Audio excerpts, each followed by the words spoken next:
Bekak tua di ujung pesisir. Pagi itu, angin laut kembali berhembus pelan menyapu kampung kecil di pesisir. Bau asin air laut bercampur pasir basah sudah menjadi aroma yang sangat akrab bagi seorang lelaki bernama Pak Salim, usia 55 tahun. Tubuhnya kurus, kulitnya legam terbakar matahari, dan tangannya penuh garis kasar akibat puluhan tahun bekerja keras. Di depan rumah sederhana berdinding papan, sebuah becak tua terparkir. Catnya sudah mengelupas, bannya sering bocor, dan bunyinya selalu berdecit setiap kali dikayuh. Tapi becak itu bukan sekadar alat, itulah sumber hidup keluarga kecil mereka. Setiap pagi, sebelum matahari benar-benar naik, Pak Salim selalu melakukan hal yang sama. Ia menata karung-karung kecil berisi garam makanan di atas becaknya. Garam itu bukan hasil pabrik besar. Itu garam sederhana, dibeli dari pengepul, lalu dijual kembali secara keliling dari kampung ke kampung. Yang penting halal nak, walaupun sedikit, begitu kalimat yang sering ia ucapkan. Di ambang pintu rumah, berdiri seorang pemuda bernama Roslan, anak satu-satunya. Wajahnya masih muda, tapi sorot matanya menyimpan kelelahan yang tidak seharusnya dimiliki anak seusianya. Roslan hanya lulusan SD. Sejak kecil, hidup memaksanya berhenti sekolah dan membantu ayahnya bertahan hidup. Roslan memandang punggung ayahnya yang membungkuk saat mengikat karung garam. Ada perasaan sesak di dadanya. "Pak, hari ini jangan jauh-jauh kelilingnya," ucap Roslan pelan. Pak Salim tersenyum kecil tanpa menoleh. "Kalau dekat-dekat saja, siapa yang beli? Rezeki itu dicari, nak." Roslan terdiam. Ia tahu ayahnya sering memaksakan diri. Usia sudah tidak muda lagi. Lututnya sering nyeri, dadanya kerap sesak setelah mengayuh becak terlalu lama. Tapi Pak Salim tak pernah mau mengeluh. Becak pun mulai bergerak, perlahan meninggalkan rumah. Bunyi rantai yang aus terdengar lirih, seolah ikut mengaduh. Roslan berdiri lama, memandang ayahnya hingga menghilang di tikungan jalan pasir. Dalam hatinya, muncul satu pertanyaan yang terus menghantui. Sampai kapan ayah harus seperti ini? Siang hari, matahari pesisir begitu terik. Roslan berjalan menyusuri tepi pantai. Sejak kecil, laut adalah teman hidupnya. Ia hafal pasang surut air, arah angin, bahkan jenis pasir di setiap sudut pantai. Ia duduk di atas batu besar, memperhatikan air laut yang berkilau di terpa cahaya. Tangannya mengambil segenggam pasir, lalu membiarkannya jatuh perlahan. Tiba-tiba, ingatannya melayang pada obrolannya beberapa hari lalu dengan Saman, seorang teman yang lebih dulu bekerja mengolah garam. "Lan, laut itu jangan cuma dilihat. Airnya bisa jadi rezeki," kata Saman waktu itu. "Asal tahu caranya." Kata-kata itu terus terngiang di kepala Roslan. Ia menatap laut lebih lama. Air asin, pasir, matahari, semua ada di depan matanya. Gratis, melimpah. "Kalau orang lain bisa, kenapa aku tidak?" gumamnya pelan. Roslan memang tidak sekolah tinggi. Ia tidak paham teori, tapi hidup sudah mengajarinya banyak hal, tentang sabar, tentang mencoba, dan tentang jatuh bangun. Sore hari, Pak Salim pulang dengan wajah lelah. Karung garamnya tidak habis terjual. Ia duduk di kursi kayu, nafasnya berat. Roslan segera menyuguhkan air minum. "Pak, capek?" Pak Salim tersenyum tipis. "Biasa." Namun Roslan tahu, itu bukan capek biasa. Malam itu, di bawah lampu minyak yang redup, Roslan memberanikan diri bicara. "Pak, kalau kita bikin garam sendiri gimana?" Pak Salim terdiam, menatap wajah anaknya lama. "Kita ini orang bodoh, Lan. Sekolah saja tidak tamat." Roslan menggeleng. "Kita memang tidak sekolah tinggi, Pak. Tapi laut itu ada di depan rumah kita sejak aku kecil." Hening.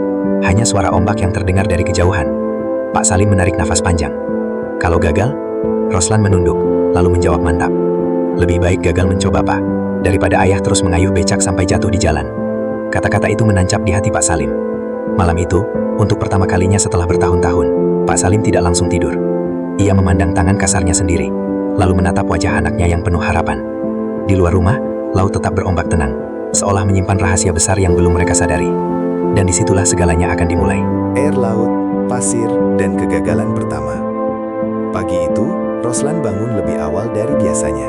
Suara ombak terdengar lebih dekat, seolah memanggilnya. Ia duduk sejenak di tepi tempat tidur, mengingat kembali pembicaraan semalam dengan ayahnya. Kata-katanya masih jelas terngiang di kepala. Lebih baik gagal mencoba. Roslan tahu, mulai hari ini, hidup mereka tidak boleh hanya bergantung pada becak tua itu. Ia keluar rumah sambil membawa 2 jerikan bekas dan sebuah ember plastik yang sudah retak di beberapa bagian. Sinar matahari pagi belum terlalu terik, angin laut masih sejuk. Roslan berjalan ke pantai dengan langkah penuh harap, meski hatinya juga diliputi rasa takut. Tak lama kemudian, Pak Salim menyusul dari belakang. Langkahnya pelan, wajahnya masih tampak ragu. "Lan, kamu yakin dengan ini?" tanya Pak Salim sambil memandang laut luas. Roslan mengangguk. "Kita coba dulu, Pak. Kalau tidak berhasil, kita masih punya becak." Pak Salim tidak menjawab. Ia hanya menghela napas dan ikut membantu. Mereka mulai dengan cara paling sederhana. Roslan menuangkan air laut ke dalam ember, lalu menyaringnya menggunakan kain bekas. Pasir dan kotoran kecil tertinggal di kain, sementara air asin menetes perlahan. "Begini katanya Saman," ucap Roslan pelan. Pak Salim memperhatikan dengan seksama. Ia memang tidak banyak bicara, tapi matanya menyimpan harapan yang besar. Air yang sudah disaring lalu mereka tuangkan ke dalam nampan plastik dan diletakkan di bawah terik matahari. Mereka menunggu. 1 jam, 2 jam, 3 jam. Namun, hasilnya jauh dari harapan. Air memang mengering, tapi garam yang tersisa berwarna kusam, bercampur pasir halus, dan rasanya pahit ketika dicicipi. Roslan terdiam menatap hasil kerja mereka. "Ini tidak seperti garam yang biasa dijual," gumam Pak Salim. Roslan menunduk, dadanya terasa sesak. "Maaf, Pak." Pak Salim menggeleng pelan. "Tidak apa-apa, baru pertama." Meski begitu, kekecewaan jelas terasa. Hari-hari berikutnya mereka terus mencoba. Setiap pagi, Roslan mengambil air laut, menyaring, mengeringkan, lalu mencoba lagi. Pak Salim membantu sebisanya, meski tubuhnya sering terasa pegal. Tapi kegagalan demi kegagalan datang. Kadang garam terlalu basah, kadang warnanya kecoklatan, kadang baunya tidak sedap. Beberapa tetangga mulai memperhatikan kegiatan mereka. "Ngapain tiap hari main air laut?" celetuk seorang warga sambil tertawa kecil. "Emangnya mau jadi orang pabrik?" Ucapan itu terdengar ringan, tapi cukup menyayat hati. Roslan pura-pura tidak mendengar. Namun malamnya, ia duduk sendirian di depan rumah, menatap laut yang gelap. "Apa aku terlalu nekat?" pikirnya. Pak Salim mendekat dan duduk di sampingnya. "Kamu capek, Lan?" Roslan mengangguk pelan. "Takut mengecewakan ayah." Pak Salim menepuk bahu anaknya. "Ayah lebih takut melihat kamu menyerah." Kalimat itu membuat Roslan terdiam lama. Suatu sore, Saman datang berkunjung. Ia melihat tumpukan nampan dan ember di halaman. "Kalian bikin garam?" tanyanya. Roslan mengangguk lesu. "Tapi belum berhasil." Saman tersenyum kecil. "Dulu aku juga begitu. Bertahun-tahun gagal." Ia lalu mengajarkan beberapa hal sederhana. Cara menyaring 2 kali, waktu yang tepat menjemur, dan pentingnya memilih pasir yang bersih. "Jangan terburu-buru," pesan Saman. Sejak hari itu, Roslan semakin teliti. Ia menyaring air 2 kali, menunggu matahari benar-benar panas, dan membersihkan pasir sebelum digunakan. Hasilnya mulai sedikit berbeda. Garam masih belum sempurna, tapi rasanya lebih bersih. Namun masalah baru muncul. "Pak, kalau kita jual begini saja, harganya tetap murah," kata Roslan suatu malam. Pak Salim mengangguk. "Orang mau yang beda." Roslan terdiam, matanya menatap cetakan kayu kecil bekas yang tergeletak di sudut rumah. Ia memegangnya perlahan, lalu berkata lirih. "Kalau kita bentuk kotak?" Pak Salim menatapnya. "Garam? Kotak?" Roslan mengangguk. "Supaya rapi, beda, dan mudah disimpan." Pak Salim tidak langsung menjawab, tapi di dalam hatinya, untuk pertama kalinya sejak lama, ia merasa ada jalan lain selain becak tua itu. Malam itu, Roslan tidak bisa tidur. Pikirannya penuh rencana, harapan, dan juga ketakutan. Di luar, ombak kembali bergulung pelan. Mereka belum hasil. Mereka belum punya apa-apa. Namun satu hal sudah berubah. Mereka tidak lagi hanya bertahan, tapi mulai melangkah. Ketika tubuh menyerah, harapan diuji. Hari-hari berlalu dengan ritme yang hampir sama. Pagi ke pantai, siang menjemur, sore membersihkan, malam berdiskusi di bawah lampu redup. Roslan dan Pak Salim menjalani semuanya tanpa banyak keluhan, meski kelelahan semakin terasa. Pagi itu, matahari belum tinggi saat Pak Salim sudah mendorong becaknya keluar rumah. Roslan berdiri di depan pintu, memandang ayahnya dengan perasaan yang tidak enak. "Pak, hari ini jangan keliling dulu, bantu aku di rumah saja," kata Roslan. Pak Salim tersenyum tipis. "Pesanan beras di warung Bu Darmi harus diantar, lagi pula ayah masih kuat." Roslan ingin membantah, tapi urung. Ia tahu kerasnya watak ayahnya. Selama tubuh masih bisa bergerak, ayahnya akan tetap bekerja. Tak lama setelah becak itu menghilang, Roslan bergegas ke pantai. Hari itu cuaca panas sekali. Matahari terasa membakar kulit. Roslan menyaring air laut 2 kali seperti yang diajarkan Saman, lalu menuangkannya ke nampan-nampan kecil. Namun entah kenapa, hatinya tidak tenang. Menjelang siang, Roslan sedang memeriksa jemuran garam ketika seorang anak kecil datang berlari. "Bang Roslan, bapakmu jatuh!" Dunia seakan berhenti. Roslan berlari secepat mungkin menuju jalan utama.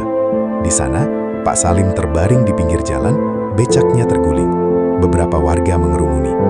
"Capek, kayaknya masuk angin," kata seseorang. Roslan berlutut, memegang tangan ayahnya yang dingin.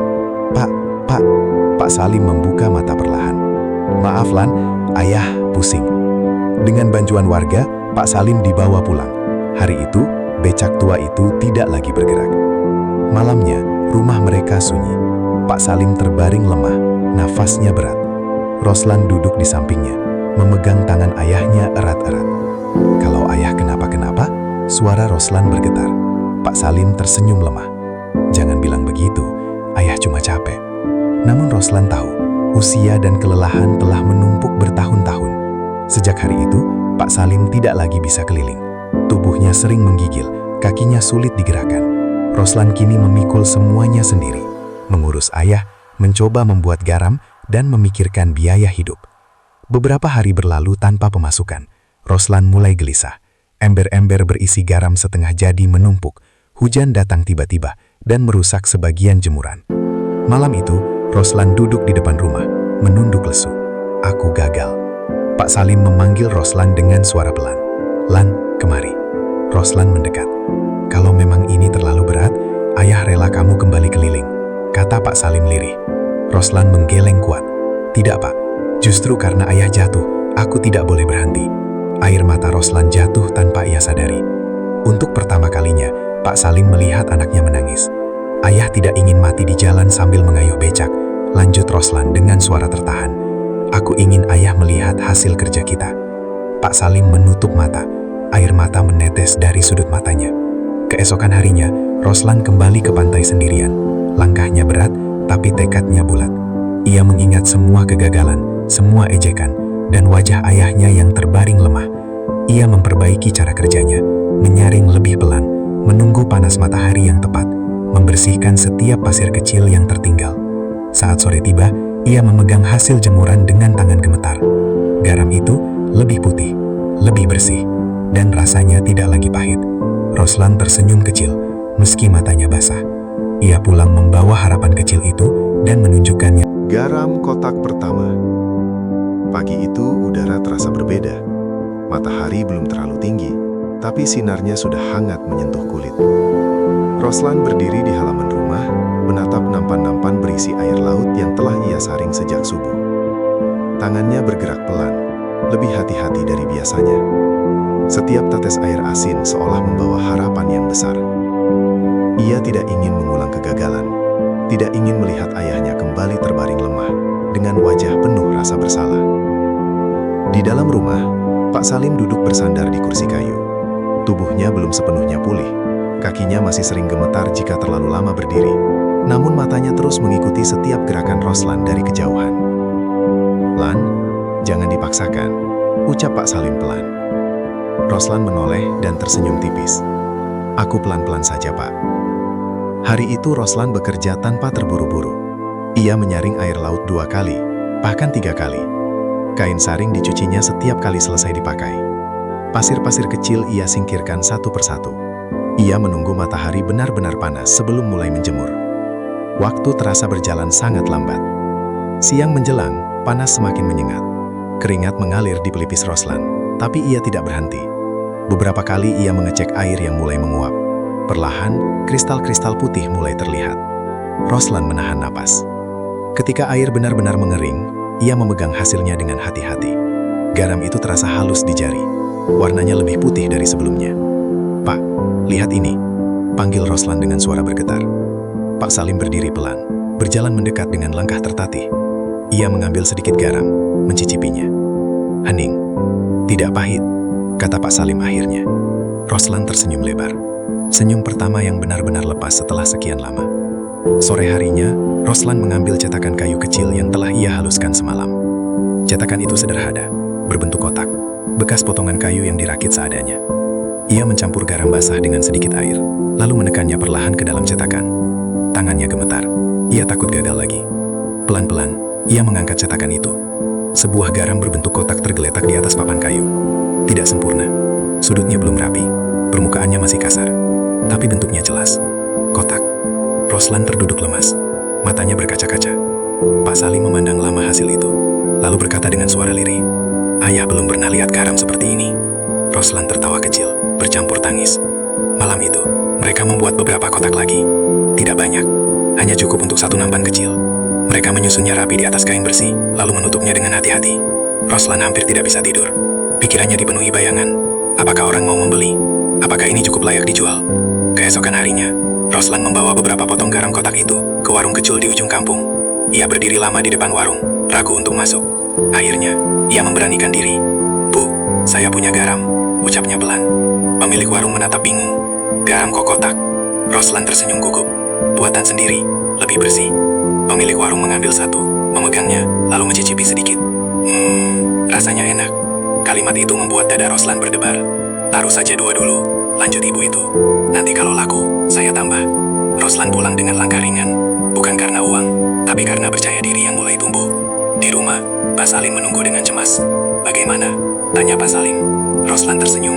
"Ada yang mau jualin, Pak?" Pak Salim terdiam lama, lalu menunduk, menahan air mata. Alhamdulillah. Hari-hari berikutnya, Roslan semakin giat. Ia membuat garam kotak setiap hari, sedikit demi sedikit.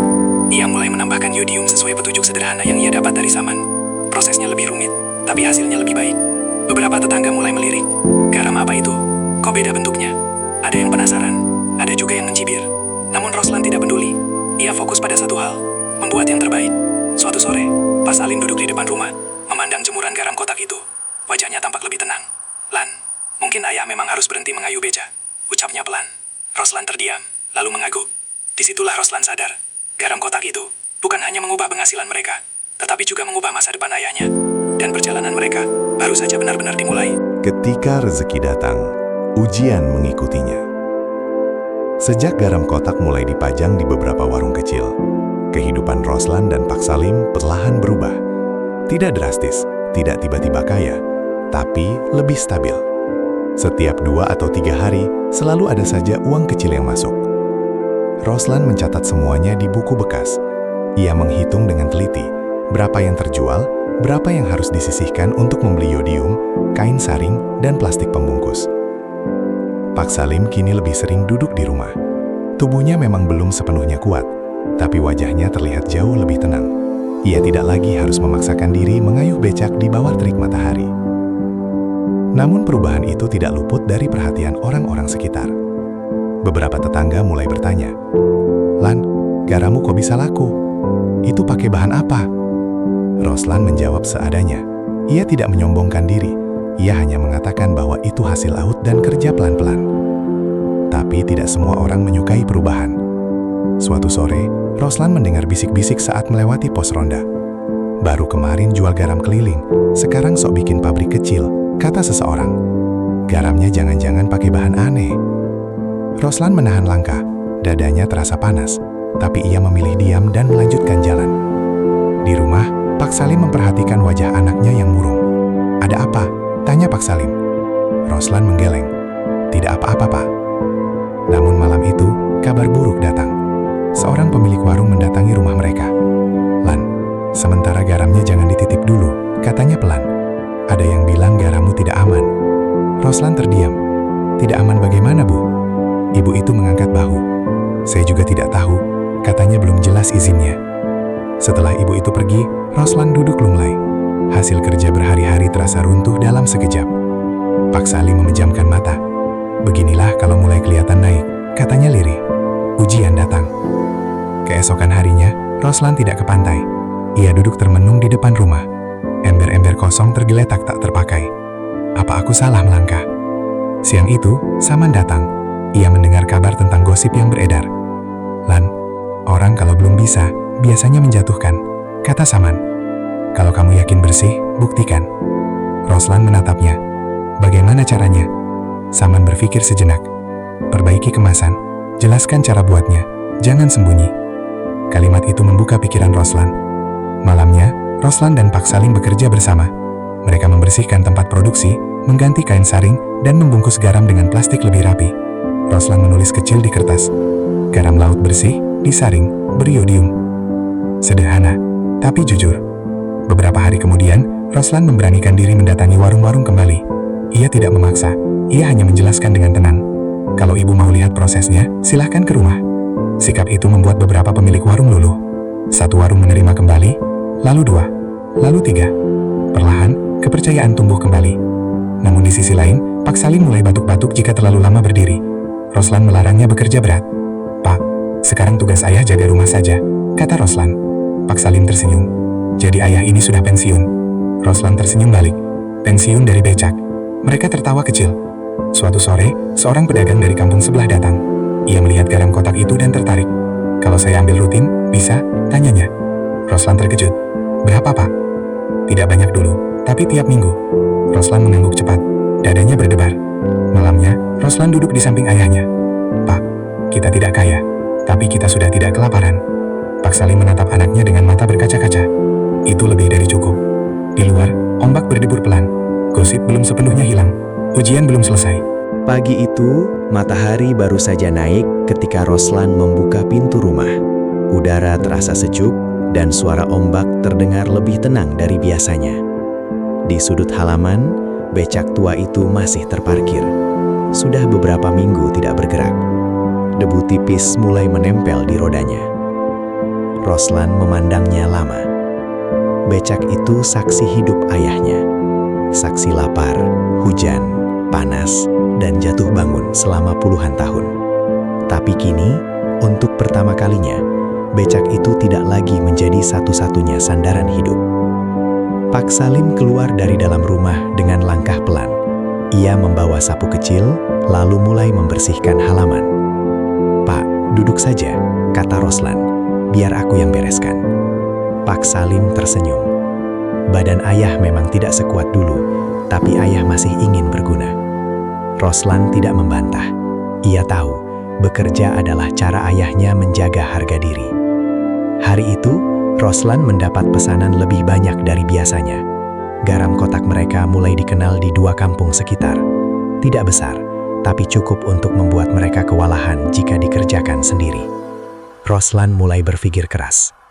Sore hari, ia duduk bersama Pak Salim di depan rumah. "Pak, aku kepikiran sesuatu," kata Roslan. Pak Salim menoleh. "Apa itu?" "Kita buka toko kecil saja di rumah. Jual sembako sedikit-sedikit, garam kita juga sekalian dijual di sini." Pak Salim terdiam, matanya menerawang. "Modalnya?" tanyanya. Roslan mengeluarkan buku catatan. "Ini tabungan dari garam, tidak banyak, tapi cukup buat mulai." Pak Salim menunduk, tangannya gemetar saat memegang buku itu. "Semua ini hasil kerja kamu," katanya lirih. Roslan menggeleng. "Hasil kerja kita, Pak." Beberapa hari kemudian, mereka mulai membersihkan bagian depan rumah. Rak kayu sederhana dipasang, tidak rapi tapi kokoh. Beberapa karung beras kecil, gula, minyak, dan tentu saja garam kotak buatan mereka sendiri mulai tertata. Tetangga yang lewat mulai berhenti. "Buka warung?" "Iya, Bu, sedikit-sedikit," jawab Roslan ramah. Pak Salim duduk di balik meja kecil, wajahnya terlihat tegang sekaligus bangga. Ini pertama kalinya ia bekerja tanpa harus keluar rumah. Hari pertama, tidak banyak pembeli, tapi Pak Salim tetap duduk rapi, menyambut siapapun yang datang. Sore itu, seorang ibu membeli garam kotak. "Ini yang buatan kalian?" tanyanya. Pak Salim mengangguk. "Iya, buatan anak saya." Nada suaranya terdengar penuh kebanggaan. Malam hari, Roslan memeriksa stok sambil duduk di lantai. "Pak, capek?" tanyanya. Pak Salim tersenyum. "Capek duduk lebih enak daripada capek mengayuh becak." Mereka tertawa pelan. Roslan lalu menatap ayahnya dengan serius. "Pak, mulai besok, jangan keliling lagi." Pak Salim terdiam lama. Matanya memandang ke arah becak di luar. "Ayah tidak malu berhenti?" tanyanya pelan. Roslan mendekat. "Yang memalukan itu kalau ayah sakit dan aku diam saja." Pak Salim mengangguk pelan. Malam itu, ia menerima kenyataan yang selama ini ia tolak, bahwa tugasnya sebagai pencari nafkah utama telah selesai. Hari demi hari berlalu. Pak Salim kini rutin menjaga toko. Ia mengenal pelanggan satu persatu.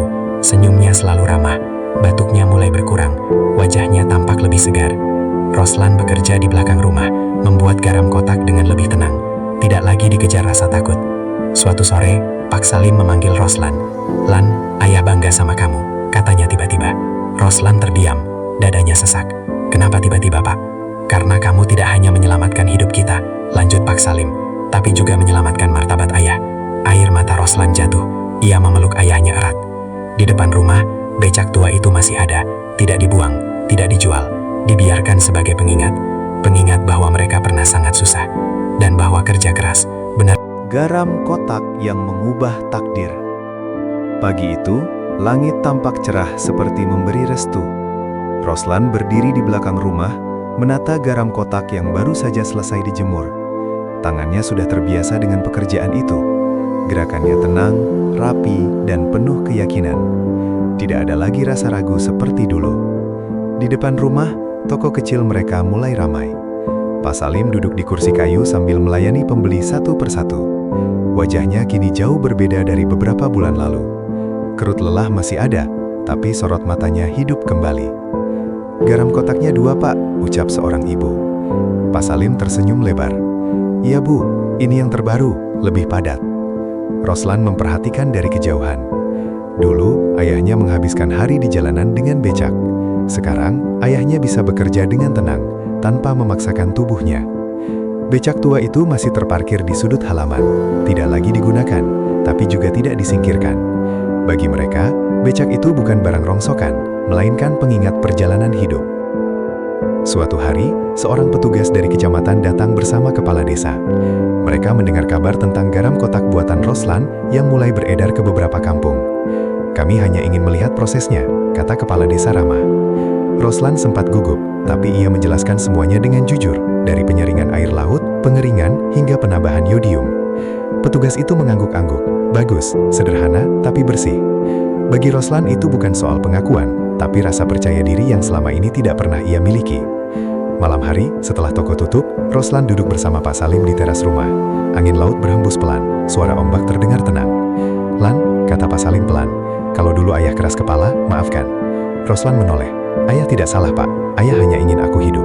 Pak Salim menghela nafas. "Tapi ayah lupa, anak juga bisa menjadi penopang." Roslan senyum. "Aku belajar itu dari ayah." Hening sejenak, hanya suara alam yang berbicara. Pak Salim lalu berkata, "Walaupun kamu cuma lulusan SD, kamu mengajarkan ayah arti berpikir." Kalimat itu membuat Roslan menunduk, air matanya jatuh tanpa suara. Beberapa bulan kemudian, kehidupan mereka semakin stabil. Roslan tidak kaya, Pak Salim tidak jadi orang besar, tapi mereka tidak lagi hidup dalam ketakutan. Mereka bisa makan dengan tenang, bisa berobat tanpa berutang, bisa tersenyum tanpa merasa rendah diri. Anak-anak kampung sering mampir, melihat proses pembuatan garam. Roslan tidak pelit ilmu, ia mengajarkan apa yang ia tahu. "Ilmu itu bukan dari sekolah saja," katanya, "tapi dari kemauan belajar." Suatu sore, Roslan berdiri di depan pantai. Ia menatap laut luas yang dulu hanya ia pandangi tanpa harapan. Kini, laut itu telah mengubah hidupnya, bukan karena besarnya, tapi karena keberaniannya melihat peluang. Di malam terakhir cerita ini, Pak Salim berdiri di samping becak tua itu. Ia mengusap stangnya perlahan. "Terima kasih," gumamnya. "Bukan pada becak itu, tapi pada hidup yang pernah keras, dan pada anak yang tidak pernah menyerah." Roslan berdiri di samping ayahnya. "Kita sudah sampai sejauh ini, Pak." Pak Salim tersenyum.